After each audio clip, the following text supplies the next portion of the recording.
বন্ধুরা, ফোনে storage full, নতুন অ্যাপ ইনস্টল করতে পারছো না? আজ বলবো 7টা স্মার্ট পদ্ধতি যা 10 জিবি পর্যন্ত স্টোরেজ ফ্রি করবে। এই পদ্ধতিগুলো ব্যবহার করে আমি 12 জিবি স্টোরেজ ফ্রি করেছি। কোনো ইম্পর্টেন্ট ফাইল ডিলিট করতে হয়নি। প্রথম পদ্ধতি, হোয়াটসঅ্যাপ মিডিয়া ক্লিন আপ। ফোনের হোয়াটসঅ্যাপ যান, সেটিংস অপশন ক্লিক করে স্টোরেজ অপশন গিয়ে ম্যানেজ স্টোরেজ যান, ফরওয়ার্ডেড মেনি টাইমস দেখে ডিলিট করো। দ্বিতীয় পদ্ধতি, ডুপ্লিকেট ফটোস রিমুভ। ফোনের ফাইলস বাই গুগল অ্যাপতে গিয়ে ক্লিন অপশন গিয়ে ডুপ্লিকেট ফাইলসগুলি দেখে নিন। সেম ফটো এর মাল্টিপল কপি থাকলে ডিলিট করো।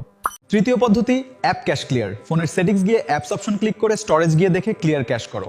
ইনস্টাগ্রাম, ফেসবুকের ক্যাশ 2-3 জিবি হয় থাকে। চতুর্থ পদ্ধতি, downloads folder clean. File manager গিয়ে ডাউনলোডস অপশনতে যান পান, old APK, PDF, zip files check করে ডিলিট করো। পঞ্চম পদ্ধতি, আনইউজড অ্যাপস আনইনস্টল। সেটিংস যান, অ্যাপস অপশন ক্লিক করে সর্ট বাই লাস্ট ইউজড করে 3 মাসের বেশি আনইউজড অ্যাপস থাকলে দেখে রিমুভ করো। ষষ্ঠ পদ্ধতি, video quality reduce. Large videos compress করো। ভিডিও কম্প্রেসর অ্যাপ ব্যবহার করো। সপ্তম পদ্ধতি, ক্লাউড স্টোরেজ মুভ। গুগল ফটোসে ব্যাকআপ নিয়ে local photos delete. 15 GB free storage পাবে।